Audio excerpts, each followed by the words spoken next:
अस्सलाम वालेकुम। भारत G7 में क्या गया कि उसने भी बड़ी ताकतों के तरह अपने आप को ये समझ लिया कि वो जिसको चाहेगा दहशतगर्द करार देकर उस पर हमला कर देगा, या उसको दहशतगर्दी की आड़ में दुनिया के सामने राया मवाल करते हुए, चाहे वो आज़ादी की तरीके ही क्यों ना हों, उनको वो कंट्रोल करने की कोशिश करेगा। और वो करता भी रहा इसी तरह, और वो ये बयानियाँ बड़ी ताकतों के आगे बिकता भी रहा। और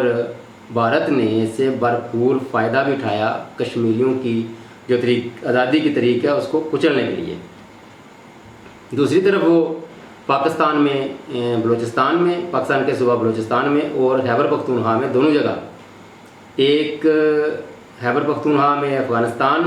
के थ्रू और बलूचिस्तान में ईरान के थ्रू, और उसकी वाज़ह मिसालें जो खैबर पख्तूनख्वा है उसमें TTP तहरीक तालिबान पाकिस्तान, और बलूचिस्तान में कुलभूषण यादव अभी भी पाक फौज के पास वो है, उनकी कस्टडी में है, उसके थ्रू वो दहशतगर्दी करवाता रहा है। ये वाज़ह सबूत हैं, लेकिन दुनिया इनको नहीं मानती थी। क्योंकि पाकिस्तान में जब भी कोई दहशतगर्दी का वाक़ा होता था वो बेशक भारतीय जो खुफिया एजेंसियाँ रहा वही स्पॉन्सर्ड होता था उसके,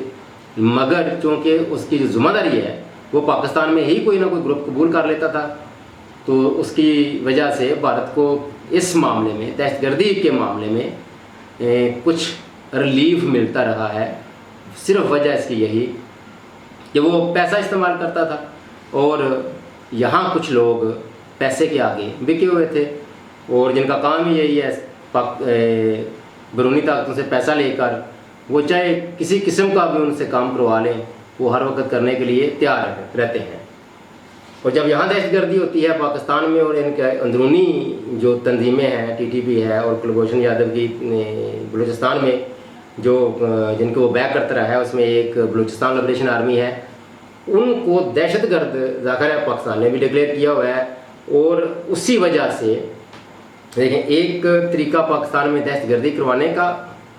और दूसरी तरफ चूँकि उनकी बुनियाद ही पाकिस्तान में, और वही लोग जो जब जिम्मेदारी कबूल करते हैं तो उसको बुनियाद बनाकर इंडिया कश्मीर में जब कोई ऐसा वाक़या होता है, बेशक वो इंडियन कश्मीरी ही क्यों ना करें, जो जम्मू कश्मीर के कश्मीरी ही क्यों ना करें, ज़ाहिर इंडियन कश्मीरी इसलिए क्या है कि वो ऑक्यूपाइड है, इंडिया ऑक्यूपाइड कश्मीर है,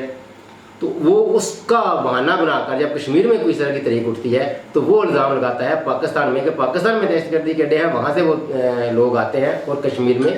लड़ते हैं, हम उनको मार रहे हैं। हालांकि कश्मीर में खालिस्तान कश्मीरी अपनी आज़ादी की जंग लड़ रहे हैं, जबकि पाकिस्तान के दो सूबों में, खैबर पख्तूनख्वा में और बलूचिस्तान में, ये शवाहिद के साथ अब सामने आ चुका है। वो एक दफ़ा नहीं, पाकिस्तान भी इस मामले में अपने सारे शवाहिद जमा करके मुख्तलिफ लोगों को, मुख्तलिफ ममालिक को बताता भी है, लेकिन चूँकि दहशतगर्दी का एक ऐसा ये कोई बहाना है दुनिया के, वो 9/11 के बाद आया है कि जो भी अपने आप को थोड़ा सा माशी ताकत के तौर पर बेहतर समझता है, माशी ताकत हासिल करता है, तो वो सिर्फ पहला काम यही करता है कि अपने मुल्क में जिनको दबाना होता है उस पर दहशतगर्दी का इल्ज़ाम लगाएं और फिर उस पर चढ़ दौड़ें। दुनिया आपके साथ खड़ी हो जाती है, किसी को कोई इसकी एक्सप्लेनेशन देने की ज़रूरत नहीं है, ना किसी को काम को जस्टिफिकेशन देने की ज़रूरत है। बस आपने दहशतगर्दी का लेबल लगाया और लोगों पर, आम आम पर चढ़ दौड़े। अभी हालिया वाक़या, आज का वाक़या है कि बलूचिस्तान में हुसदार में एक स्कूल के बच्चों की बस पे हमला हुआ है, वहाँ 3 बच्चे शहीद हुए हैं, कुछ 35-36 ज़ख्मी हुए हैं। और कोई आप देख लें कि ये बिल्कुल वही तरीका, अगर ये आप देखें कि किस तरह इसराइल फ़लस्तीन में बिला लिहाज बच्चे, बूढ़े, जवान, मर्द और वो कत्लो गारत कर रहा है, बिल्कुल इसी तरह, इसी पैटर्न पे भारत भी अब कश्मीरियों के साथ वही कर रहा है और अपने हमसाये ममालिक के साथ दहशतगर्दी इसी तर्ज पे करवा रहा है। लेकिन शायद यहाँ उसको कुछ मुर्दे इल्ज़ाम इसलिए नहीं ज़्यादा ठहराया जाता कि जब जैसे भी कहीं भी कोई दहशतगर्दी का हमला होता है तो बदकिस्मती से उस हमले की ज़िम्मेदारी कबूल करने वाले इसी भारत के वो आगे जो ज़ाहिर है क्या उसको कह सकते हैं, उनकी प्रॉक्सीज़ हैं, और वो ज़िम्मेदारी जब लेते हैं तो भारत को इसमें थोड़ा सा सफारती रिलीफ मिलता है, बेशक पाकिस्तान जितने चाहे सबूत दे दे। تو اس کو کنٹرول کرنے کے لیے سب سے بہترین طریقہ ظاہر اب تو پاکستان نے غالباً وہ جو باڑ لگانی تھی KPK کے بارڈر کے ساتھ اور بلوچستان کے بارڈر کے جو ایران کے ساتھ ملتا ہے وہاں، ایک تو یہ 2600 کلومیٹر لمبا بارڈر ہے، وہ اتنا آسان کام بھی نہیں ہے۔ باڑ لگانے کے باوجود کوئی نہ کوئی اکا دکا واقعہ باڑ اکھاڑنے کا ہو جاتا ہے، وہاں سے فائرنگ کا واقعہ ہو جاتا ہے۔ تو بہتر ہے کہ فوج بارڈر پر اتنی زیادہ توجہ دے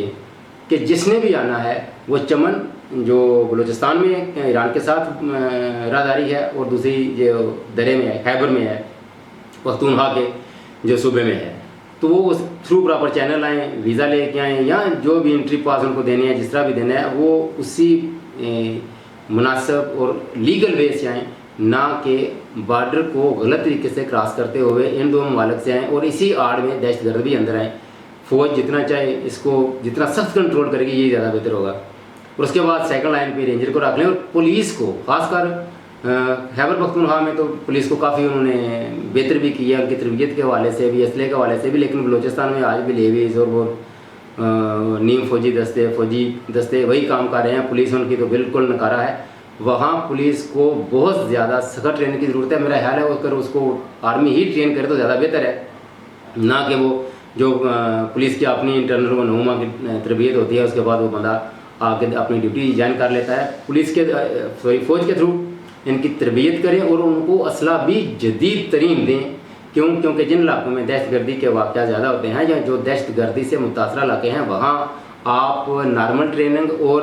جو نارمل اسلحہ ہے عام روٹین میں جو استعمال کرتی ہے پولیس، اس کے ساتھ ان کا مقابلہ نہیں کر سکتے۔